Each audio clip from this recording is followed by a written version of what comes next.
Major support for Do the Math has been provided by Chevron, the Kern County Superintendent of Schools, Edison International, Valley Strong Credit Union, California Resources Corporation, Bakersfield West Rotary Stroop Family Foundation, Panama Buena Vista Union School District, Bakersfield City School District, Kern High School District, and AC Electric Company, with additional production assistance provided by these supporters of education in Kern County and throughout the state of California.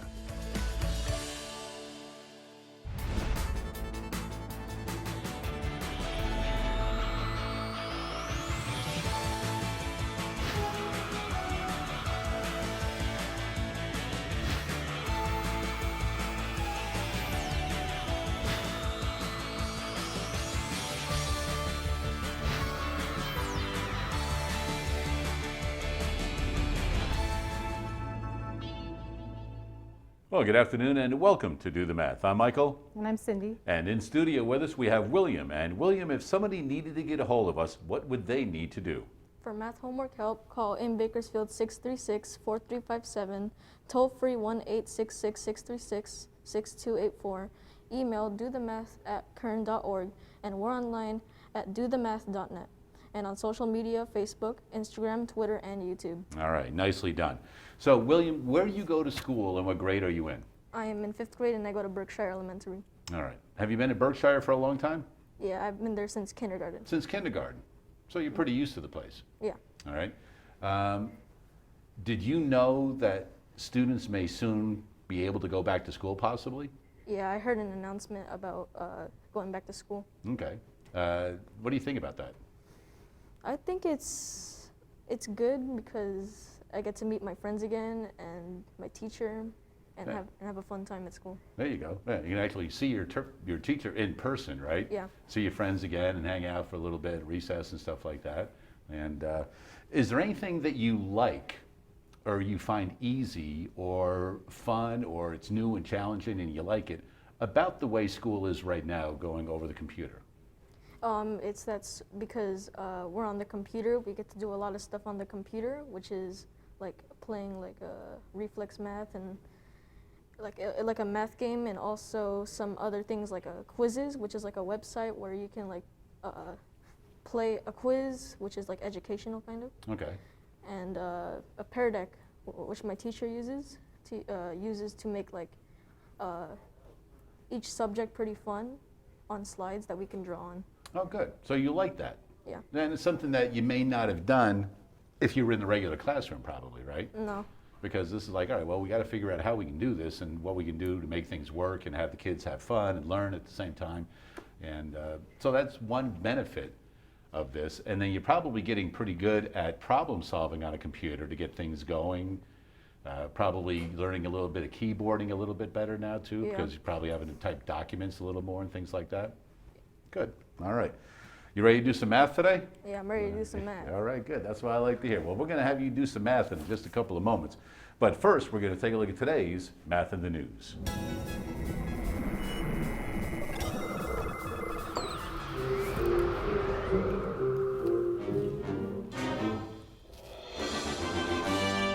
Well, for today's Math in the News, once again, we are fortunate enough to have a visitor in studio with us. We have Nick Hill. And Nick, how are you today? I'm doing fine. How about yourself?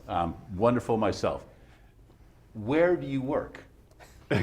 So I don't want to have it come out wrong, and I'm like, oh, well, that's not where he works. It's like Kern County or Bakersfield, the chamber, and so. Well, I'm actually the president and CEO of the Kern County Black Chamber of Commerce here in Bakersfield. Okay, so as the president and CEO. Yes, sir. So what is the difference between those two? Because somebody, I mean, like William or even somebody might be like, well, if you're the president, aren't you the head of it? And if you're the CEO, aren't you the head of it? Same thing. So it's just titles, or Just do they come titles. with different responsibilities? No, just titles. All right. Could you add a third one on there if you wanted to? I guess.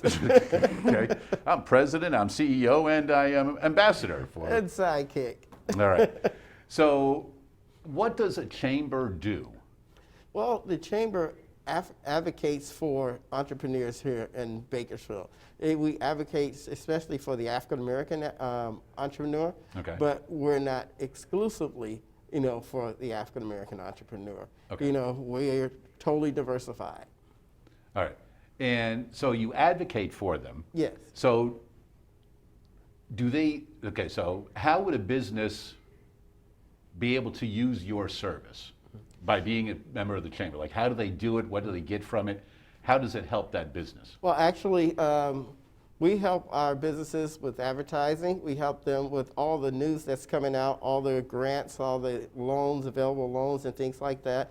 We prepare them, for loans and things like that. We just had a webinar yesterday, where we paid for their city license, their fictitious filing, and their advertising the business publication for 4 weeks, just for attending the class. Oh, okay. And then before that, we had the Small Business Academy, where we paid for 40 members to have business memberships at $200 each, and then we gave each one of them a $700 grant.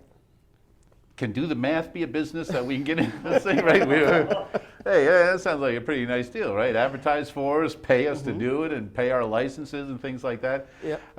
And we also had to practice what we preach because of COVID, so we also gave out $500 stimulus to some of our members as well. Oh, wow. Yeah. So a lot of generosity. So where does that money come from to be able to give it? It comes from different sponsors, that come and they sponsor our chamber, in order for us to be able to do, instead of us, I would just say holding on to funds and things like that, we distribute it to our members because right now during the COVID-19, everyone's doing bad. So we have to, like I said, we have to practice what we preach. We advocate and we help our members out. So that's one way that we do it, now that the COVID has hit. I was going to say, every business, no matter what it is, at this point needs help, right? Nobody's going, well, I don't need any help. Everything's running smoothly here. Are there businesses that have been with the chamber for a long time? Like once you become a member, after a while, you guys go, hey, you know what? You're doing pretty well. Yeah. You don't need our service anymore, or can they still be in it? Yeah, we have a lot of corporate members, and with that, our corporate members keep us afloat, and our corporate members actually allow us to do a lot of services for our smaller members. Like with all the everything that's going on right now, we were able to offer all of our small members a free membership just across the board, so they wouldn't have to pay, But on the other hand, we also have a junior chamber of commerce. Well, I was going to say, I thought you had a junior, so can you tell us a little bit about that as well? Yeah, our junior chamber of commerce consists of children, and at first we limited to age 13, but then we had child entrepreneurs that were in grade school, like this young man right here. So we couldn't leave them out. So now we have a kids CEO program, and we have parent managers, that manage the children. And so what we're doing is we're going to be taking these children in August. We're going to take them to the Ron Brown Summit in Sacramento with the California Black Chamber. And it's all expenses paid, things like that, so they can showcase their talents in Sacramento. You need chaperone? Oh my goodness. We actually do. All right, so how would, let's say William has an idea or something like that, and he's looking like, hey, this sounds pretty interesting. How could I get involved with you guys with what I've got on my mind? Well, they can give us a call at 661-376-2853, or they can email us at info@kcbcc.co, or they can go directly to our webpage at kcbcc.co, and they can download an application to the junior chamber. You can download an application for the regular chamber. You can ask us questions on our webpage. It's interactive. You can actually see what's going on with our junior chamber as well. All right. Now, how long, does your post, like as president, CEO, and ambassador, and TV personality now, is that for a set time? Well, you guys, in the chamber, are I'm trying to see, all right, how long have you been president, CEO? Is this something you're going to continue on with until you're done doing it? This actually is my second tour of duty. Okay. Yeah, I was president from 2013 to 2015, and I left the chamber, and I was approached back in 2019 and asked to come back again. So I came back at the end of January 2019. And there is no set tenure. Okay. There's no set tenure. So you were president at one point and you left, did some other stuff, whatever, everything's going, they're like, hey, you know what, we need a little bit of extra help here, maybe because of your previous guidance. Pretty much. Come on back and we'll Yes, throw sir. CEO on there also. And Yeah, because like I said, right now, we have a new location. When I came back, I got a new location, new staff, everything. where is the location? Is it? 2623 F Street, Suite F, right in the same block as Rosemary's Creamery. Oh, okay. I know where that is. I tell you right now. Oh boy, I tell you, I like that ice cream right there. Yes, sir. You guys go over have meetings over there? Oh, yeah, we sure do. Right, why not? All right. So, are there any activities that might be coming up that the public should know about with the chamber? Yes. Well, actually, we have a small business workshop, and we've had Morgan Clayton from Teltech. He facilitated the webinar yesterday. Keith Bryce last week from Midwest Development Corporation facilitated the webinar last week. And then we have Jeremy Woods from CSUB on the 27th, which is Saturday. He's going to be facilitating this webinar as well. And all these webinars we're giving out, we're going to pay for the city license, the fictitious filing, and everything. All you have to do is just show up. Okay. And once again, do you have a website? You want to give that one more time so people Yes. get there and get some other information? Our website is kcbcc.co without the M. That's right. I remember you saying that without the M, so Without the remember M. CO. Yeah. And a lot of times, people automatically put the com on there or something, Mm-hmm. but sometimes it's gov, edu, and in this case, CO. Right. Nick, it certainly was a pleasure to meet you, and rather interesting, all of the things that go on with the chamber over Okay. there. Yeah, and I just want to mention real quick, we have a few things coming up as far as our junior chamber. Okay. And we have Mr. Gustavo Martinez. He's going to be working with our computer camp, and he's going to take old computers and show children how to put these computers together, and they're going to put brand new components in it. We also will be working with Mr. Alfonso Rivera from Advanced Technologies, and he does STEAM and STEM. And this is something that is extremely important for the growth of children. But the other thing is we want to make sure that we're educating our children about business, just basic, because we want to actually put our children in the boardroom and let them get the real feel of how to operate, during the boardroom with Robert's Rules of Order and the whole nine. Right, what it's actually like, not just playing around. This is actually happening. We are doing this for real, and Yes. you are now part of it. Yes. Now, I know I was kind of going to let you go there, but you've intrigued me now here. With Gustavo and the computers, so where are the computers coming from and the new components? And then what do you do with them once they're rebuilt? These computers are like computers from like different companies and CSUB and things like that. Okay. When they get their new, they give out the old stuff. And then after that, the new components is where we're going to pay for those new components for the children. The children put these computers together, and they take those computers home.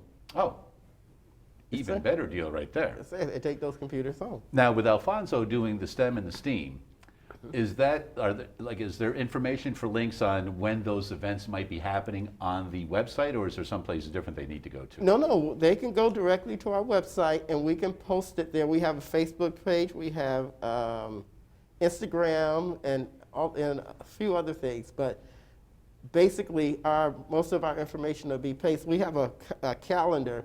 We just post it on the calendar, on Google Calendars, and it'll just populate directly on our web All right, page. perfect. Well, I certainly do appreciate you taking some time. I know you're a busy guy coming down to visit us here on Do the Math, and all the best to you as you keep on going as president and CEO. Oh, yeah, it's my pleasure. And like I say, anytime, I'll be glad to come down. Well, good. We'll be ready because this isn't your last time now. All right. 636-4357 is the phone number. We do have phone tutors available until 5:30, as we do most Tuesdays and Wednesdays throughout the regular school year. And speaking of wrapping things up, today is the day where we're going to be wrapping up our series From Seed to Harvest. If you remember a few weeks ago, we started taking a look at some seeds, looking at the soil, the water, everything that goes into it. And we're finally getting ready to harvest the cabbage, and let's see how this is going to go about.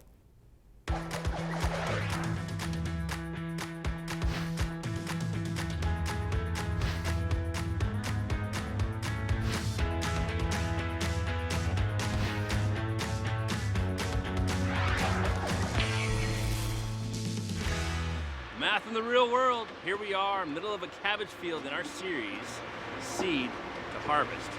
And we are finally at harvest. My friend Nick, operations manager out here, came to visit with us today. And Nick, I mean, they're picking the cabbages. They're ready to go, man. Tell us what we're looking at and what the process is going on here, because man, this is an exciting time. We can see the product. Time. Yeah. So about 2 weeks ago, we started harvest. I mean, it starts with seed, what you did first. Right. Now we're at time to harvest. So 2 weeks ago, we started harvest down there. They're shredding it now. Yeah. But now we're here. This is our second planting of cabbage. So the second planting of cabbage, before we even go through there, it starts with scheduling. Walk the field first. Kind of take a quick mathematical equation of how many heads are ready, start counting the heads. And how do you know if they're ready? I mean, literally, you're you looking take a for look at them. nice retail size head cabbage Okay. right there. Kind of what Right. you see at the store level. Sure, that's beautiful. So we start counting in the square foot, just how many are ready, and we go from there. Okay. So if we see more than 80% that are ready, we start scheduling the crew, Yeah. bring the crew out here, and all these projection numbers go back to the sales team, Right. which you'll talk to in a little bit. Sure. So usually we try to hit about 80% harvest rate. That way we don't come through here too many times. If we come through here too many times, their cost goes up, and then the sales team needs to sell it for more money. And Sure. We don't want to keep it at a good, even playing field for them. So you don't get every single cabbage on the first time through. No, you'll see some of the little guys here. Look at this one right here. Sure. And you're going to give that guy some more time to grow. We'll give the guy some more time, maybe hit it with a little bit more fertilizer, Okay. some more water, let it get some sunlight, and just size up, Sure. harden up. That way we can come back later and then get that last 10% at once. Right. And to optimize your operation, how many times would you rather come through a field? Just twice? Twice. Twice. Okay, Twice. gotcha. Once at 80% and get the last 10%. And then get the rest of it later Yep. on. Gotcha. And when they're looking, when the guys are coming through, are they just kind of eyeballing it and saying, hey, this one's too small, we'll leave it. This one's big enough, we'll go for it? Exactly. Our harvest team is very well trained. We do a full training before, showing them what size we want for retail. Yeah. It's about a 20-pack count for a 45-pound box. Okay. So we come in, show them the sizing, and just start cutting them and let them know don't touch the smaller guys. They'll come around later. All right. Now, we talked to Jeff a couple segments back about bird damage and pest damage and disease. They know to look for that as well, right? And what do they do? They just chuck those out, or how does that work? So what's great about cabbage is you can peel back the layers. So if they do damage one of the top leaves, you can always peel it back. Those birds don't always get all They the don't stuff always they get want. us, no. So we'll peel back layers. That way it's nice. It's presented as a nice retail pack in the box. Right, gotcha. And this is a lot about presentation, For sure. right? I mean, you certainly have a lot of nutrition out here, but we want to make sure it looks good because Definitely. Americans like their food to look good. Yeah, consumers want a nice cabbage. We'll even sometimes leave a little bit of head like this. That way at retail, they'll peel it back and present a nice cabbage to the consumer. Sure, it looks great. Yeah. So today's an amazingly sunny day. Everything's going along smoothly, but what are some of the challenges that your crew might run into and maybe have to shut down or come back tomorrow or postpone for a while? So there's two challenges we face. It's frost in the morning. Okay. As we get into later months here, or December, January for us here in Bakersfield. Frost will delay us a couple hours in the morning. Let the sun come out and defrost, or else if you put frost in the cabbage in the boxes, you'll see it burn on the top of the head at retail. And Right. This is not good for them. So that and the weather. We do look about at a 5-day lead time on weather, watching rain and wind and kind of seeing how we schedule our harvest. Sure. If we see rain in the forecast, we'll push a little harder to get more units out. Yeah. That way we can lay off that 1 day or 2 days, because if it gets too wet in here, the tractor can't go in and this becomes a big old muddy mess. Right, yeah, no doubt. And we have to keep all those things in your mind to make sure it all goes well. Definitely. We want to get a little bit closer to see exactly what they're doing with these skilled laborers that are, gosh, they're doing a great job. And this crop looks amazing. We will definitely get a little bit closer to see what's going on. The moment, though, I know there's some more math to do back in the studio, so we'll head back there now. All right, thanks for that, Scott. And that crop does look fabulous out there, and do love cabbage. You guys like cabbage? No, No? not really. No, all right. All the more for me, even better. All right, in studio we have William, a 5th grade student from Berkshire Elementary. And William has been doing a lot of different math this year, and you guys are kind of reviewing a little bit. Yeah. So we're going to help you with a little bit of the review on fractions. Sound good? Sound good. All right, let's take a look at number 5 right here. We have 1/4 divided by 12. So William, if you want to write that up on the board, 1/4 divided by 12. Oh, that's too big. Oh, That's all right, you just use your eraser and there you go. 1/4 divided by 12. So kind of explain to Cindy how you would approach that problem, and if you need any assistance, Cindy's right there for you.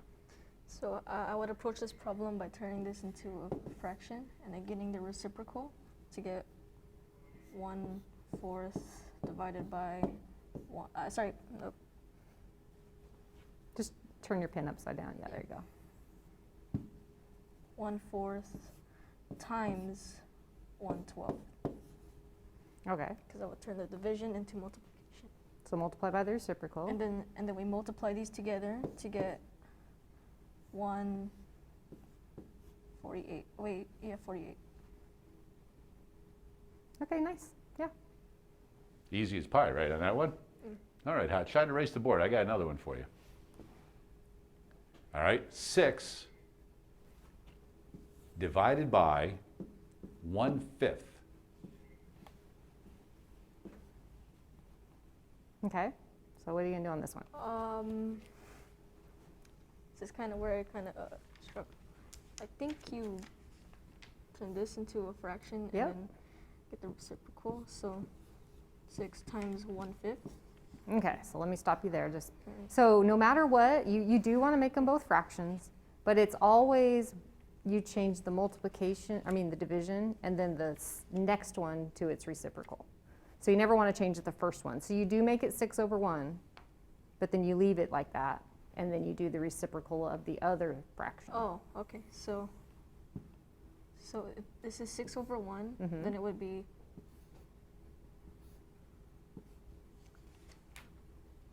and then Yep, so just like you did last time. Yeah. and you would get 30/1, and we have to flip this back up, so it would also so then we would make it 1/30.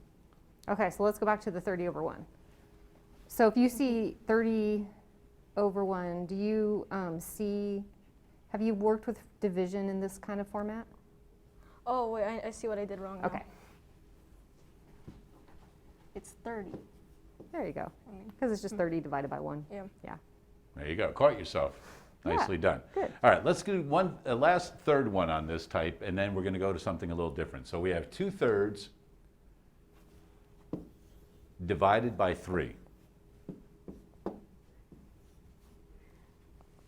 Okay, so I would approach this by doing this 3/1 and then getting the reciprocal, which is 1/3.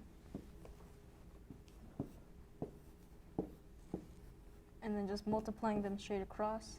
2 times 1, 2, 3 times 3, 9, 2 9ths. Good.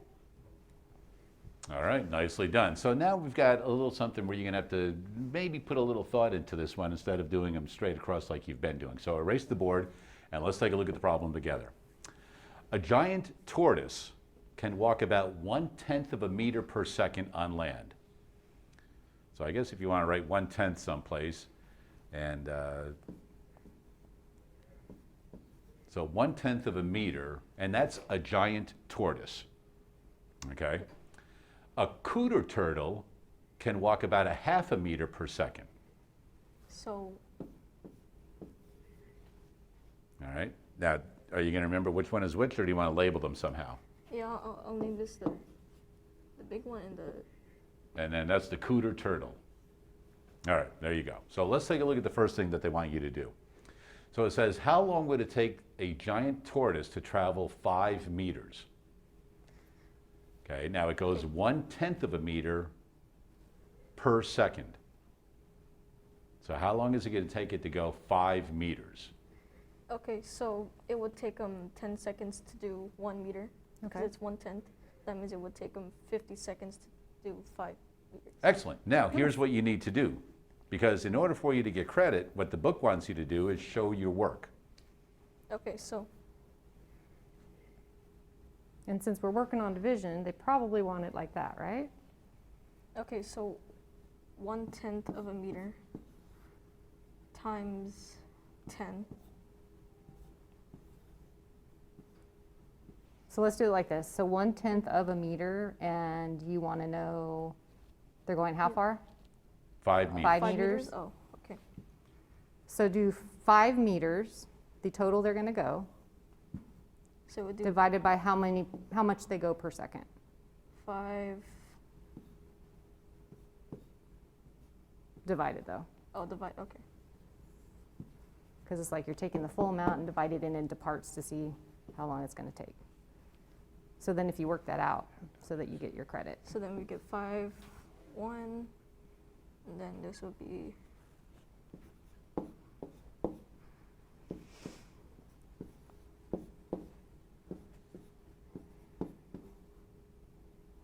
Good.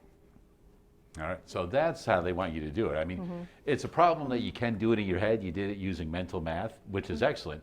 But when they say we want to see your work, Right. that's what they want to see right there. All right, let's take a look at the last problem, last part of this problem, part B. How much longer would it take a giant tortoise than the cooter turtle to travel 10 meters on land? So how much longer is it going to take the tortoise than the turtle to go 10 meters? So first, you got to know how much time it takes them to go the to 10 make them meters both. each, right? So I'm just gonna erase this whole thing. So we need to figure out how much they can travel in 10 meters. So that's 1/10, or no.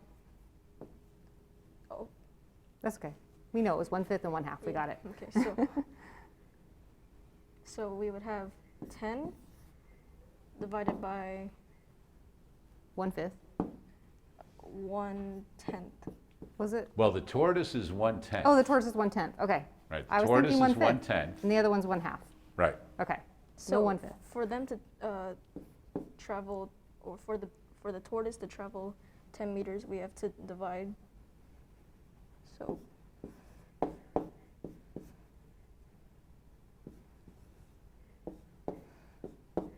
So you did multiply by the reciprocal. Okay, so the big tortoise goes 100. 100 seconds, Okay. travel 10 meters. And then the baby, or the turtle, to What was 10 it? Something with a C, divided right? by 1/2, which is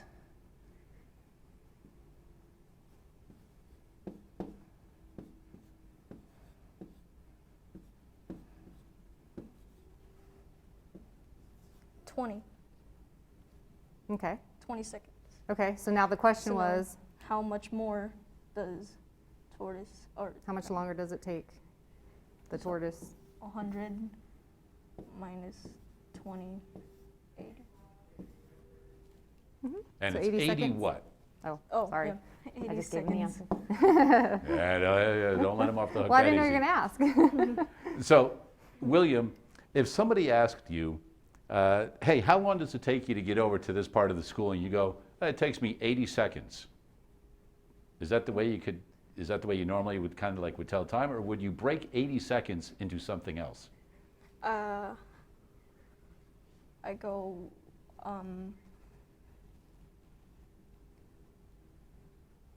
1/2 of a meter per second. Well, I don't want you, what I want you to do is take the 80 seconds, and is it possible to break it into some other units of time? 80 seconds into maybe minutes. Okay, So, so, maybe yeah. So go ahead and keep going with that. maybe 1 minute and 20 seconds. There you go. Good. And how did you come up with 1 minute, 20 seconds? What did you have to know before you could do that? Because 1 minute is 60 seconds, so we do 80 minus 60, so that's 1 minute, which is 20. So we have 1 minute and 20, wait, You've got it. 1 minute and 20 over 60, which 1 is minute, 20 seconds. All right. which is the So- same as 1 and 2/6. There you go. Have you ever seen a cooter turtle? No, Nor have I. You ever seen a giant tortoise? maybe. Yeah, probably. I mean, you probably saw one of those before you have seen a cooter turtle. But anyway, nice work right there on that, William. And for your great effort today, you've got yourself a meal courtesy of our friends at Grillin' Burger. So congratulations on that. Hope you have an opportunity to go see Lydia and everybody over at Grillin' Burger and enjoy a meal of your liking. And you know what? We've been checking on this harvest all along, and we have another opportunity. We'll go out and see Scott and see exactly how this harvest is going. Hey, Scott. Seed to harvest. Seed to harvest. We're so much closer to the harvest right here. Got my friend Isaiah going to help us out a little bit about the supply chain facility operations that go on out here. Isaiah, what's going on? I mean, this is quite an operation. You got lots of people working for you. You got almost an assembly line going on here, and they're stacking them all up here. Give us a little overview of what's happening. Yeah, so supply chain is an important step in the process. We work with the harvest crew and the harvest manager to figure out how many cases they're going to harvest in a day. We know that we're going to have 35 boxes per pallet. Okay. There's 5 boxes per layer with 7 layers. How much these boxes weigh? So these are 40-pound boxes. Man, so that's a little bit of weight going on there. Yeah, so when we transfer them to the facility, we put them in a cold storage. And the ideal temperature is about 35 degrees. Okay. And typically we ship them the same day or the next day. The goal is to get them to the grocery store as fast as possible. Sure, no doubt. If you had to, we hope that doesn't happen, but if you had to, how long could you hold on to that product in the cold storage? Well, we typically don't like to carry it for more than a few days. Sure. Yeah. So that kind of impacts how much you're going to pick and at what time, and where, knowing how many people are going to order, right? Yes, there's a lot of coordination between farming operations and sales, depending on what the customers want, when they want it at a certain time of day or a certain time of week, so that the product moves through the grocery store as quickly as possible. Absolutely. Tell us a little bit more about the actual process here. We see them picking the cabbages, tossing them up on the tray here, right? They get a little wash down, is that right? Yeah, so they get sprayed real quickly. They get packed in a box. They include a tag that they can scan at the retail level, so they know how much each head of cabbage costs. Right. And do they have the specific label about what specific type of cabbage it is? Obviously, it's a green cabbage, right? Yeah, so this is a green cabbage. This is an organic green cabbage. So we put that on the box as well. Wow, there's so many things for you to keep in mind. Now, what are some of the challenges that you, in your position, run into every once in a while? And how do you think about maybe long-term or even short-term, how do I overcome this challenge to make sure that our operations go as smoothly as possible?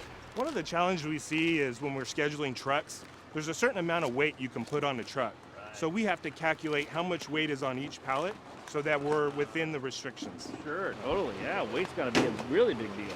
And the amount of product that you have out here hopefully has already been taken care of you, right? Taken care for you, right? You kind of know what's coming up. Absolutely. So it takes a team of people to plan this out, from sales to harvest to the logistics. Yeah, no doubt. Now, you also said you do a little bit about facilities, right? So when part of your job is managing this field, or do you have to do with more of the tractor side, or tell us a bit about that part? Yeah, so once it's harvested, the cabbage will come up to the facility. It's important for us to have the cold room ready to receive. We don't want to break the cold chain process, so a lot of times we'll put it in the cold room, and as soon as the truck shows up, we'll load it straight onto a truck that is also cold, so that it can remain at the correct temperature. Right, gotcha. And what specifically goes into making this field organic? We talked a little bit with Jeff about that in previous segments, but why is this product different than another head of cabbage? Is it going to be a little bit smaller, but definitely maybe more healthy? You know what? We're pretty consistent when it comes to the sizing of our cabbage. The key feature here is that this is an organic field, and that's what makes it so special. Yeah, and it takes a while to get certified for that as well, right? Yes, there is it takes a few years to convert a field over from conventional to organic. So once you're organic, you're all organic. Here we go, right? Yes, that's how we like it. There you go. Anything else that we need to know? Because I'm super curious. It looks like they have some real specific equipment used to cut here, right? I mean, do they have is it called a cabbage knife? I don't know. You know what? I'm not quite sure. It looks, I know my counterpart Nick would know that answer, but it looks like it's kind of a special cutting knife. Right. To get right to the root. Once they're done here, they're going to come see you at cold storage, and then we're going to get it out to the supermarkets, right? That's right. We're in the supply chain. We're the link that from harvest to the grocery store. Right. So many interwoven parts that have to move together. It's like one big Lego set. All have to go together to make sure it works just like it's supposed to. We're still a little bit more we got to talk about, but I know there's also some more math to do back in the studio. We'll see you in a bit. All right, thanks for that, Scott. Always a little bit more math, and we are getting ever so close to having these cabbages put in cold storage and then delivered out to the markets for everybody to enjoy. We do have phone tutors available until 5:30. We have William, a 5th grade student from Berkshire Elementary, in studio with us. And we're going to go into a brand new territory for you, William. You ready for this? Yep. All right, here we go. Percents and fractions. So this is something that you may have done a little bit of this in 5th grade. You probably will do a little bit more at the end of 5th grade. But when you go into 6th grade next year, you're going to start off the year doing this. So we'll give you a little head start on this right now. You ready? Okay. All right, here we go. At Mac's Furniture Store, a standard table has a price of $1,000. All right, so it's $1,000 for a standard table. All right, just a regular table. Mick wants to purchase the luxury version of the table, which costs 35% more. So 35% more, you can get the luxury version. And he has a coupon for a 15% discount on that other table. After applying 6% sales tax to the discounted price, how much will Mick pay for the luxury table? Ah, the register is always ringing. Indeed it does, keeping everything going and going in the economy. All right, so do you have any idea how you would like to start this problem, William? Oh, well, so first we need to figure out what 35% more of the normal table will cost for the Good. luxury table. Good. Now, what have you done with percents? Have you done anything yet? No, not really. Okay. Do you know what percent? Just think of the word percent. What do you think it means it's out of? Out of 100. Good. Nice. So this is like 35 hundredths. Do you know your place values? Yeah. So the hundredths place value is like you basically make this into a decimal. Okay. So that's 35 hundredths read as a decimal, right? Okay. If you know your place values. Okay. So in order for us to figure out how much more this luxury table costs, we have to figure out what 35% of 1,000 is. Do you know, like, the word of in math often is an indicator of one type of math operation? Do you know what it happens to be? And that's fine if you don't. No, No? I'm not really familiar. Okay. So it basically tells you to multiply. So you're going to multiply these two things. You're going to do 1,000 multiplied by 0.35. And this will tell you how much more it cost. So are you familiar with decimal multiplication? Not really. Not really? Okay, so act like that decimal's not there and multiply it out, and then I'll tell you what to do with the decimal. Are you familiar with the multiplication like that? No. Not like that? Okay. So pretend it's just 1,000 times 35. Do you guys, that's what I'm wondering, if he's only Oh, done if like you the do a area different way? models or the other ways? Okay. Yeah. Do you do it different ways? Yeah, I do it in some different way. What way do you do it, just out of curiosity? Because it would probably work this way too. Like if the decimal wasn't there and it just said 1,000 times 35, what would you do? Well, what's 1 times 35? 35. Okay, so write that down. We're going to do this kind of, you know, not having to use all the zeros. Now, if I said like 10 times 2, you'd get 20, right? If I said 100 times 2, you'd get 200. If I said 35 times 10, I'd get 350. So what do you think 35 times 1,000 would be? Okay. Now what you do with the decimal is you just count how many numbers there are after the decimal, and you start at the back here and you move it to the left that amount of times. So you want to end up with 2 decimal spaces. Yeah, exactly. So 350. So that means that this luxury table is $350 more than the standard table. So what is the cost of the luxury table? 1,350. So what did you do to get that, in case somebody's wondering? How did I get the? The 1,350. Oh, I just added 350 onto the standard one. Okay, nice.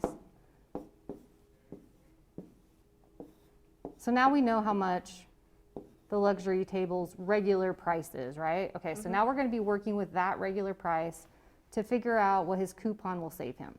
We're still going to kind of do the same process. So on this one, we're going to have to actually work it out. So I'll show you how that works, okay? Okay. So go ahead and write down, well here, I'll write it right here just to get it in a spot that we can. So we're going to make this 15%, just like we did here. We're going to turn it into a decimal. Do you know what it'll be? 0.15. Good, because you just go like that. And so we're going to multiply by 0.15. Okay, so when you have a multiplication like this, what you basically do is you start with just the ones digit and you multiply it to every part here. So you go 5 times 0, so what would that be? That would be 0. And then you do 5 times 5, 25. good. And then you do 5 times 3, 15 plus add 2. the 2, good. 17. And then you do 5 times 1, It's just 5 plus and you add this the 1. 6. Good, okay. Have you ever done the double digit? Do you know what to do? Okay, good. Now you just multiply the 1 to everything. Okay. So 1 times 0, and then 1 times 5, 1 times 3, and 1 times 1, good. And then you add that all up.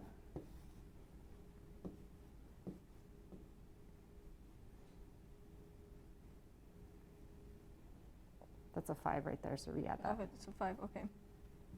It kind of looks like a 6, but it's 5. There you go.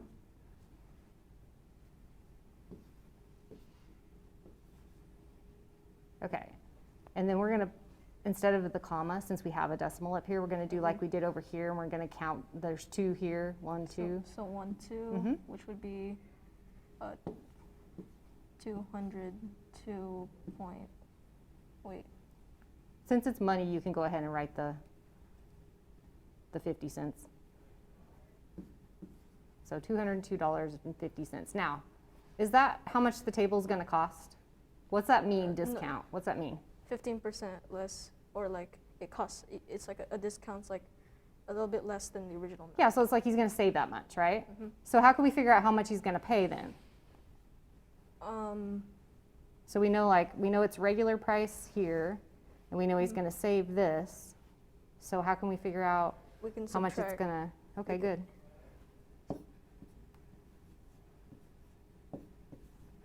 And then where would you put your decimal on there? Because you want to line your minus decimals up. 200. Okay, good. Right. So go ahead and subtract that.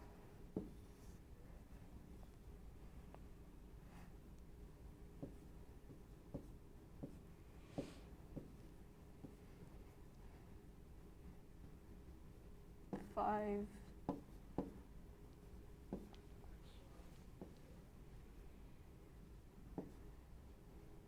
And then get your decimal to come down into your answer. And Just then straight down, yeah. So his new price with his discount is what, 1,100? $147.50. Okay, so that's his price. So circle that just so we know which one we're looking at for the next part. Okay, so now it says they're going to add a 6% sales tax onto the discounted price. So we're going to basically go through the same process to figure out how much tax he's going to have. So take the let's put it over here. It's 1147. Is that a 4? Yes. Okay, 47.50. And we're going to multiply it by the decimal of 6%. What do you think 6% would be as a decimal? 0.06. Nice, good. That's excellent. I'm glad Yeah. that you asked him first instead of just putting it there. And I'm impressed that you knew that it was 0.06, because a lot of students would go 0.6, yeah. which would be 60%. All right, That's keep why going. I asked him. Yeah, you guys are Okay, on a roll. so we're going to multiply that out. So just like we did over here with the multiplication, you're going to do 6 times 0. You're just going to act like the decimals aren't there for right now. Okay. Just multiply the numbers like a normal. So 6 times 0, 6 times 5, 6 times 7 plus 3.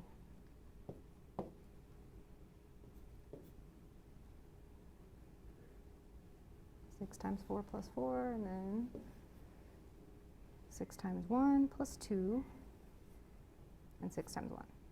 Wait, oh, There you go. And then you're going to put a placeholder or a 0 on your next line before you start. Now it's all 0, so what's going to happen? it's just gonna be all zeros. Yeah, so we don't really have to necessarily write that line, right? No. Okay, so this one has a little bit different decimal thing going on because it has extra decimals. You still count, and you count everything you see. So you want to go 1, 2, 3, 4. So you go 4. So you go from the end, you go to the left 4 spaces. Which is $68.85. Okay, so that's his tax, right? So then that means we subtract. So what does tax do to your item? Does it make Sorry. it go down or up? it adds. There you go. It adds to the total. So you can erase something, just not what you need, you know, erase something you don't need anymore so that you have room. Okay, so you're going to be adding the sales tax with the price that you circled there, because that was your So final that- so- discounted price.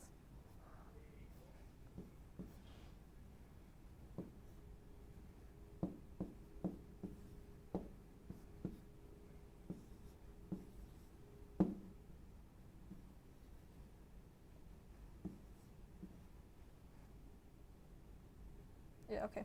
You just accidentally, yeah. Okay, so there. We have to add those two together. So this is the price and then the tax.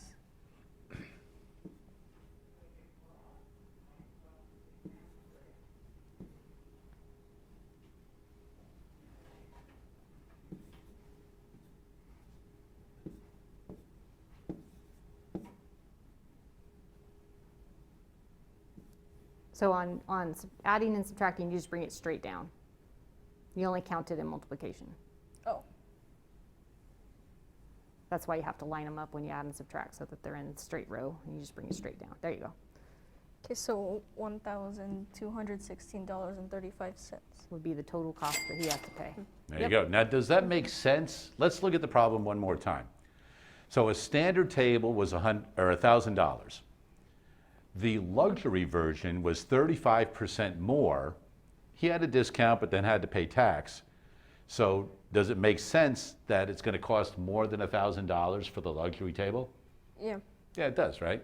And you went through the entire process. Everything was done beautifully, and that's a great problem right there. All right, nicely done. All right, we do have phone tutors available until 5:30, and there's math that is done outside of the classroom. Let's check a little bit out.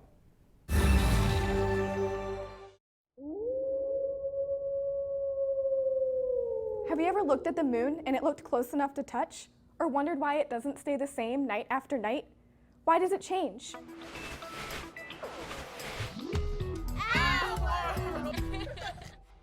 I love to look up at the moon at night, especially when it's big and round and bright. But I just found out that the moon's light actually comes from the sun. That's right. All solid surfaces reflect light back to us. The moon reflects light from the sun emits the light, the moon reflects it back. So the moon doesn't make its own light. It reflects sunlight. But why does the moon change shape every night? The moon doesn't change shape every night. What we see is the moon being lit with different amounts every night, so it appears to change shape, which we call the phases. When the moon is new, there's no sunlight reflecting off of it back towards us. That's why we can't see it. The sun is still shining on the moon, but it's shining on the other side of the moon, and therefore we can't see it. When the moon is full, the sunlight is reflecting off the full disk of the moon, and we see it as a full moon. In between those phases, the moon goes through waxing, which is increasing. It's an old word for increasing. Waning, which is an old word for decreasing. It refers to the amount of light on the moon. So as you see the moon go from full, then it gets a little less light, and so it's a waning moon. It goes through waning gibbous, waning half, and waning crescent. Then it's a new moon. We can't see it. There's no light reflecting off of it. And then it'll start to come back slowly, and it'll go through waxing crescent, waxing half, and waxing gibbous. Full moon always rises at sunset, so if you want to see a nice full moon, go out at sunset. After that, the moon rises 50 minutes later each day. So sometimes you'll see it at night, but sometimes you can see the moon during the day as well. The phases of the moon arise because the moon is rotating on its axis. Rotation is when a body rotates around its axis. Both the moon and the earth rotate around their axes. The moon revolves around the earth, and the earth revolves around the sun. Whoa, that was some rotation. So the moon, earth, and sun work together in a system. The phase of the moon depends on how much of the sunlit side of the moon we see as it revolves around Earth. Just like the full moon rises at sunset, the new moon always rises near sunrise. But we can't see the new moon during the day because the side of the moon the sun is shining on is turned away from the Earth at that time. And that pattern repeats over and over again. Here's something you can do at home. Go outside and look at the moon every day for a couple of months. Draw a picture of what you see, then try making your own calendar that shows the phases of the moon. Before long, you'll be able to predict what phase of the moon comes next. For Our World, I'm Michelle. See you next time. Oh look, a waning crescent.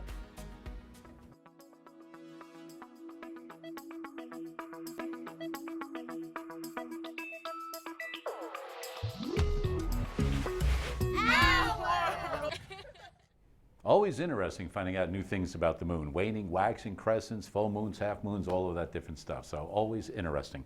William has been doing some fantastic work, and we're going to wrap it up with multiplying some fractions today. You ready? Yep. Here we go.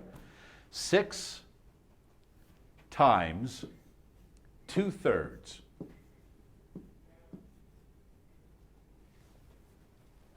All right, so explain what you're going to do. Okay, so 6 times 2/3.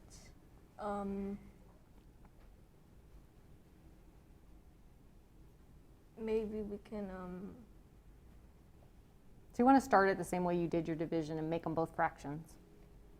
okay, so do 6 over 3? No, what do you put under any whole number? Oh, okay, then, like 1. Yeah, there you go. 6 over 1. And you just multiply them across? I think. And you get, wait, no, sorry, I added. That would- You can write below it if you need to. 12/3. Okay, so what happens when you have 12/3? Well, How do you simplify it? it's an improper fraction, so we would have to divide this by, or we would have to figure out how many 3's fit into 12. And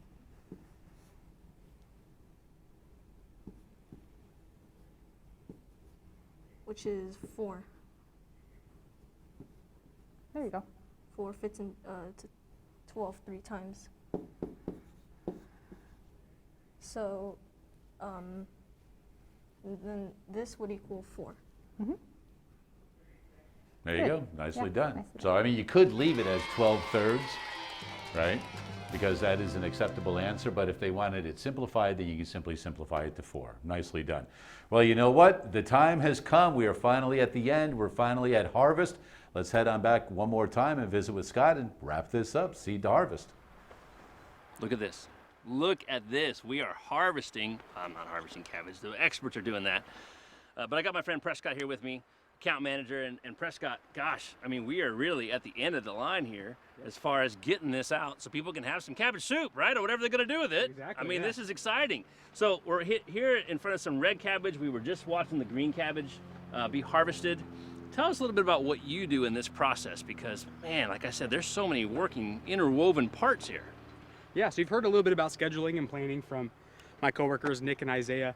My biggest role here is to work with those teams to get an idea of what a daily forecast is going to look like. And then my job is to take those numbers, whether it's green cabbage, red cabbage, or both, and find customers for those. So we have our typical usual customers, and it's all about just splitting it up. One, keeping the customers happy by keeping product on the shelf, but also by following the plan that is laid out by the cabbage. At the end of the day, the cabbage decides when it's going to be ready. I don't decide that. So I work with these guys to make sure we can get it out when it needs to be out and get it on shelves. The cabbage is the boss here. Absolutely. It tells you how much and when and all that fun stuff. Exactly. Now, of course, there's some planning going way back to planning time, right? To make sure that you're ready whenever you got to be going and you're going to go in rotation and all that stuff. But do you spend a lot of your time with your customers on the phone and letting them know this is when it'll be ready or taking orders or all that fun stuff? Yeah, so from actually the very start, when we're actually planning acreage, I'm working with customers to get an idea of what their needs are going to be for these specific months. Okay. And then we're planning every day when it comes to cabbage. We're meeting with the harvest manager, we're meeting with the farm team to make sure that we have a good plan in place. Yeah. At the end of the day, we're not going to move it if we don't have a plan.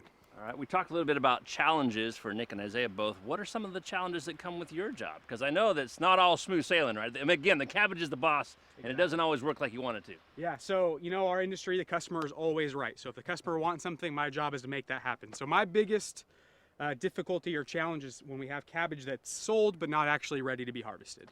So it's all about moving things around a little bit here, a little bit there to make sure that one, like I said, we're moving the right amount, but also customers are still kept happy. Because at the end of the day, that's what keeps us in business. Yeah, it seems to me like the numbers game has got to be super fun for you. You don't want to have too much left over, but you don't want to be short too much either, because then you have unhappy customers. So it really is kind of a numbers thing for you, right? Yeah, it's a real delicate balance. Numbers play a huge part of what we do. I mean, we're literally going box by box, pallet by pallet, accounting for every single pound of cabbage we have. Right. Oh my gosh. What kind of specific training did you get to do your job? You know, fortunately I'm able to do some simple math equations. There you go, Not a whole lot of training. How to work with customers, how to work with the farm team, and make sure that we're all on the same page. It's all about communication, all about planning, and fortunately that's on-the-job training, so it's always been pretty easy. There you go. So people, once you got a job here, people got a chance to show you kind of how it works and what you need to do. If a young person out there wanted to get involved in agriculture at any level, right? We've seen all kinds of things. You said communication is one of the main things. What could they do to prepare for that? What could they do to make sure that they are good communicators when they get to their job and be trained on the job, like you say? Yeah, I think the biggest thing would be how to talk to different people. Everyone has a different goal, regardless of what their job is, and you have to know how to relate to that. A person that's trying to keep their shelves full in a grocery store talks a little bit different and uses different language and lingo than someone that's focusing on how many acres of seed they need to buy. So everyone communicates a little bit differently, and it's figuring out how to best communicate to who you're talking to. So you're probably talking like 10 different languages every day, right? Yes. That's a lot of different people to talk to. Yeah, the whole chain is it's massive, from planting to growing to scheduling to harvesting, shipping, cooling, everything. Right. There you go. And when you finally get through all of those steps, we have this unbelievable, beautiful cabbage, right? And each layer we peel back, kind of like each layer of the people that have gone through to make this happen, is almost perfect. Different, right? Each little layer is different, but they are each essential to make the final product. Exactly. They come together and make a beautiful, beautiful cabbage. They come cabbage. together, yeah. And at the very end of it all, not necessarily a raw cabbage guy, but doggone, that's pretty good, man, right out of the field. There you go, nothing fresher. Really appreciate your time. Absolutely, it's my pleasure. We have wrapped up the seed to harvest series, but happy to say that we have a final product to give at the end of this series. Man, it's been quite a ride. I've learned a ton. Hope you have as well. We even sprinkle a little math in there every once in a while. We're gonna wrap it up now, send it back to the studio. Stay tuned next time for another Math in the Real World. You never know where we'll go next time. All right, thanks for that, Scott. And, you may not be much on that raw cabbage, but I'll tell you right now, you put me out there with all that cow, take care of that right there. William, a 5th grade student from Berkshire Elementary. Did you learn a little something today? Yeah, I learned about percentages and a little bit more about dividing and multiplying fractions. Good, so a little warm-up for percents and fractions that you're going to have coming up in 6th grade, maybe even at the end of 5th grade, but a little review on the fractions, dividing, and decimal, things like that, right? Mm-hmm. All right, nicely done. I've got one more question for you. Did you have fun doing this today? Yeah, I had a lot of fun today. Good. Well, I'm glad you were able to come in and visit us here on Do the Math. Also, thanks to Nick Hill from the Kern County Black Chamber of Commerce for coming in today. We do have phone tutors available until 5:30. Until we meet again, continue to do the math.